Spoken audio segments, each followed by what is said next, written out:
오늘 본문은 이사야 5장 1절로 17절 말씀입니다. 이사야서 5장은 전체 제목이 포도원 노래라고 그렇게 이 말씀의 제목이 붙어 있는 곳입니다. 특히 1절부터 7절을 보면 하나님의 기대와 이스라엘의 현실을 대비하는 그런 내용이 나옵니다. 1절, 2절, 4절을 보면 하나님은 포도원의 주인, 농부이시고 포도원은 이스라엘 땅이고 포도나무는 이스라엘 백성이다라고 해요. 이렇게 놓고 보면은 예수님께서 포도나무 비유를 말씀했던 요한복음 15장하고 좀 유사한 그런 내용이죠. 그런데 그 1절을 다시 보시면 그 환경에 대한 이야기를 합니다. 기름진 산에다가 포도원을 만들고 거기에다가 포도나무를 심었다 하는 거예요. 환경이 무척 좋은 거죠. 아담을 에덴 동산에다 둔 것처럼. 그 다음에 2절을 보면 극상품 포도나무를 심었다라고 말을 합니다. 종자가 아주 좋았다 하는 거죠. 그러니까 환경이 나쁘고 종자가 나빴으면 변명의 여지가 있는데 변명할 여지가 없는 거예요. 그 다음에 또 이렇게 말을 합니다. 종자만 극상품일 뿐만 아니라 하나님이 보호하시고 하나님이 가꾸시며 애를 쓰고 노력을 했다. 그래서 망대를 세우고 뭐 그랬다는 거죠. 더 이상 더 좋은 것을 할 수 없을 정도로 온갖 정성과 좋은 것을 다 공급했다라는 이야기를 하고 있습니다. 그래서 4절을 보면 내가 내 포도원을 위하여 행한 것 외에 무엇을 더할 것이 있으랴. 그러니까 더할 것이 없을 만큼 하나님이 모든 것을 했다는 거예요. 그리고는 기대를 한 거죠. 뭐를 기대했느냐면 좋은 포도 맺기를 기다렸다라는 겁니다. 왜? 환경 좋은 데서 좋은 종자에다가 보호하시고 노력하시고 온갖 좋은 것을 정성을 다해서 공급했으니까 좋은 열매를 기대하는 건 당연한 거죠. 지금도 하나님은 우리를 위해서 이와 같이 하신다는 거예요. 그러니까 하나님의 선하심을 의심하고 원망하고 불평하는 것은 어리석어요. 왜? 하나님은 하나님이 하실 수 있는 최대의 것을 우리를 위하여 지금도 하셨고 하시고 계시니까. 그래서 하나님이 이제 기대를 하시는데 기대하는 열매가 뭐냐? 우리는 이제 보통 하나님이 믿는 자에게 기대하는 열매를 기독교 사업을 확장한다든지 교회의 교세를 확장한다든지 이런 걸로 생각을 해요. 전도를 많이 하고. 근데 사실은 그렇지는 않습니다. 그러니까 제가 살던 이 진안에 어떤 사람이 있었느냐면 제가 목회하던 교회가 아니라 다른 교단, 다른 교회 어떤 권사님이 계시는데 우리 교회 가까운 데 사셨어요. 그런데 이 권사님은요, 이제 그 교회가 조금 문제가 있었어요. 사회적으로도. 그래서 좀 손가락질도 받고 그랬는데 자기 교회를 비판하거나 또는 자기한테 불이익을 주는 그런 사람이 있으면 동네 사람이죠. 막 찾아가서 이 권사님이 막 막말을 하고 막 쌍욕을 하고 막 아침이든 저녁이든 막 시간만 되면 찾아가서 못 살게 굴어요. 그러니까 이 권사님이 떴다 그러면 다들 두려워하는 거예요. 안 믿는 사람들도. 왜? 이건 안 믿는 사람들도 쌍욕을 하면서 달라드는 사람은 어떻게 해볼 수가 없어. 더군다나 여자가 나이도 있는 여자 권사가 그러니까 다들 두려워하고 피해요. 근데 그것을 이 권사님은 내가 대화는 안 해봤지만 이게 하나님을 위하고 교회를 위하는 열심이다라고 생각하는 것 같았어요.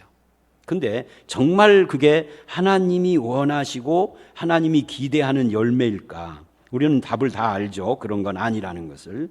제가 알고 있는 전북대 병원의 모 의사가 있었어요. 이 사람은 굉장히 신앙생활을 열심히 한다고 의사들 세계, 간호사 세계에도 소문이 자자한 사람이에요. 그런데 그 주변에 말하자면 새끼 의사들, 그러니까 뭐라 그래요? 인턴, 레지던트 뭐 이런 사람들이나 의대 학생들이나 간호사들이나 이런 후배 의사들이나 이런 사람들에게 물어보면 뭐 그 사람들 중에도 크리스찬이 있으니까 만나게 되죠. 뭐 아무개 선생님 아시냐고, 알죠. 하고는 그 다음에 좋은 소리가 안 나와.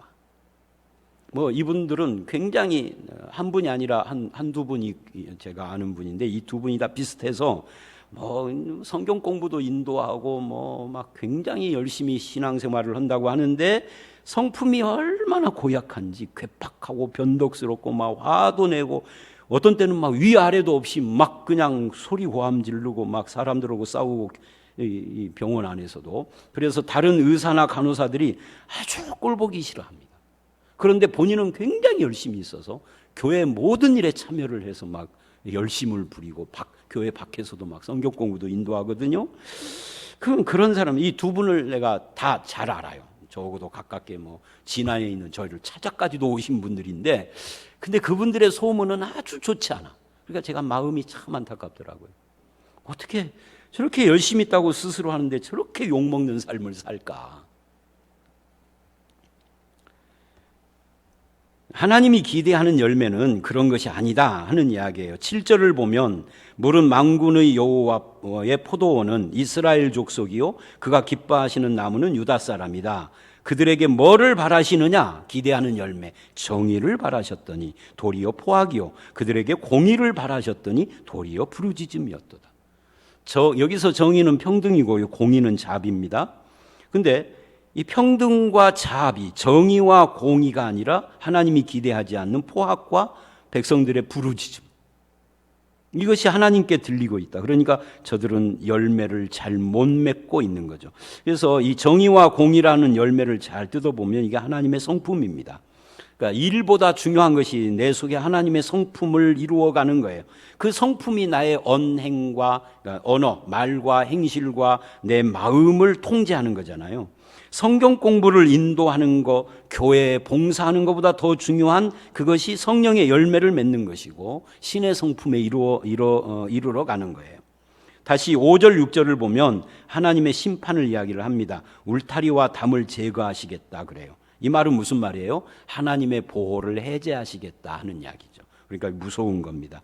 이 울타리라고 하는 이 하나님의 보호는 창세기 32장의 마하나임, 그리고 열왕기 하에 보면 불병거, 디도서 2장에 보면 친백성이라고 표현을 하고 출애굽기 15장을 보면 내 소유된 백성 서귤라라고 하는데 이게 다 비슷한 이야기입니다.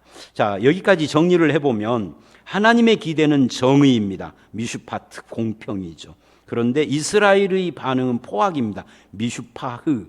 그러니까 이게요 한글로 읽으면 별로 감흥이 없는데 히브리어는 이게 언어 장난이거든요. 미슈파트를 기대했는데 미슈파흐를 맺었다 하는 거예요. 포악했다. 또 공의는 체다크인데요 부르짖음은 체아카입니다. 고통스러운 신음을 말하는 거예요.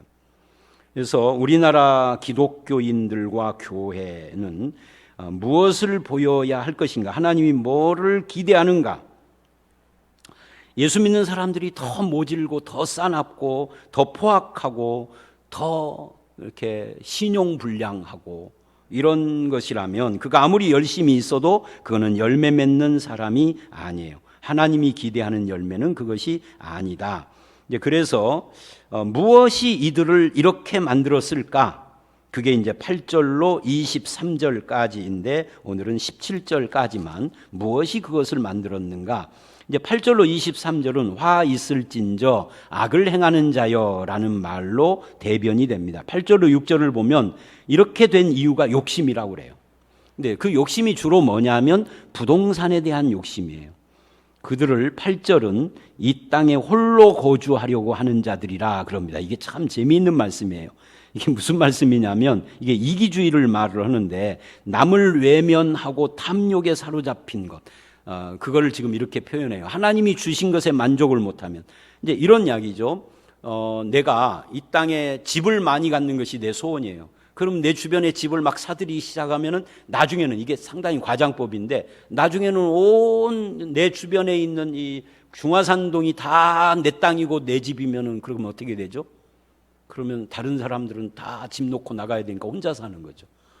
그러니까 얼마나 외로워요. 그러니까 하나님이 탐욕이 맺어놓는 그 결과가 외로움이다. 이기주의의 결과가 그 탐욕과 이기주의의 결과가 외로움이라는 것을 말하고 그것이 하나님의 심판이다는 것을 말하고 있는 겁니다. 그게 8절로 10절에서 하신 말씀이에요. 10절을 보면 열을 가리 포도원에 겨우 포도주 한 바트가 나겠고, 그러니까 아무도 도울 사람이 없으니까 나중에는 하나님이 심판을 해서 황폐하게 돼서 열흘 동안 갈아야 할 포도원이 열흘 동안 갈 정도면 얼마나 넓어요. 근데 거기서 한 바트는 우리나라는 40대, 그러니까 아주 작은 양만 거두게 된다 하는 이야기입니다. 한 호벨, 이게 에바라고 하는데 그것을 뿌려도 간신히 한 에바, 10분의 1만 소득을 올린다. 그러니까 탐욕의 결과가 사실은 만족스럽지 않은 것으로 등장을 하는 거죠. 그리고 이제 11절서부터는 어떤 이야기를 하느냐면 17절까지 술과 쾌락, 즉 먹고 마시고 즐기자 하는 인생관에 대하여 이야기를 합니다. 술뿐만이 아니라 우리를 취하게 하는 모든 것이 이 인생관에 관계가 있는 거죠. 그러니까 그들은 사명에는 관심이 없어요. 오직 쾌락, 독주를 먹고 쾌락에 빠지고 취하고 이런 것에만 관심이 있어서 12절 그들은 연회를 즐겨요. 수금, 비파, 소고, 피리와 포도주를 갖추었어도 여호와의 행하시는 일에 관심을 두지 않고, 그러니까 사명은 없는 거죠. 사명은 관심이 없고 즐기는 것만, 그의 손으로 하신 일을 보지 아니한, 하나님이 하시는 역사를 안 보는 거예요. 그리고 세상의 쾌락만, 이것을 13절은 내 백성의 무지함이다 그럽니다. 그래서 그 결과 사로잡힐 것이요 굶주릴 것이요 그럽니다. 그러니까 나라가 망하는 것을 말하는 겁니다. 그래서 14절 하나님의 심판을 이렇게 말을 합니다. 그러므로 수월이 욕심을 크게 내어 한량 없이 입을 벌린즉, 수월이 무덤입니다.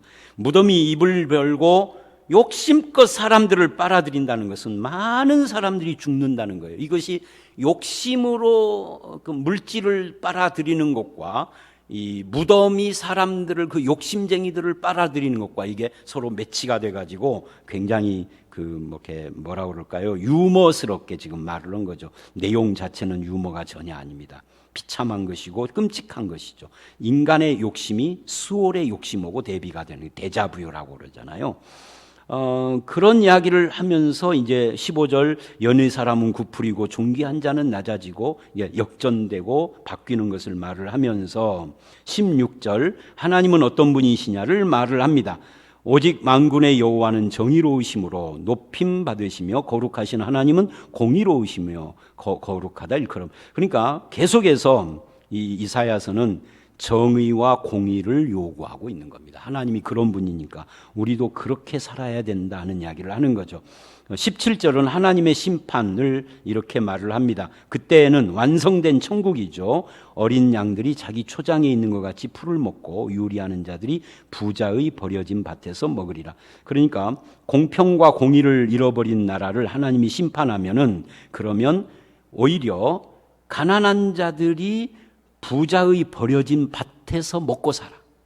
그러니까 인간이 스스로 공의와 공평을 시행치 않으면 하나님이 억지로라도 공의와 공평의 나라를 만들어 버리는데 그게 심판으로 하는 것이다 라고 이렇게 말을 합니다. 이 심판은 지옥 심판이 아니에요.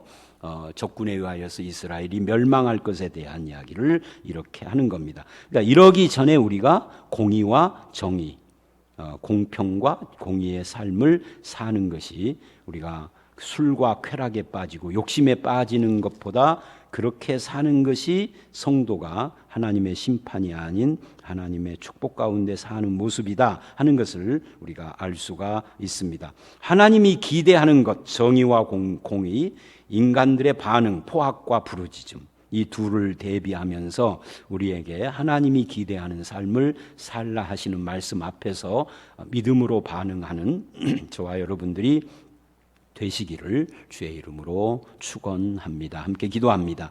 하나님이 우리에게 또는 이스라엘에게 바라고 기대하는 것은 극상품 포도나무를 심고 좋은 환경 속에서 보호하시고 온갖 좋은 것을 공급하시면서 공의와 정의를 시행하는 삶을 살라고 하셨습니다.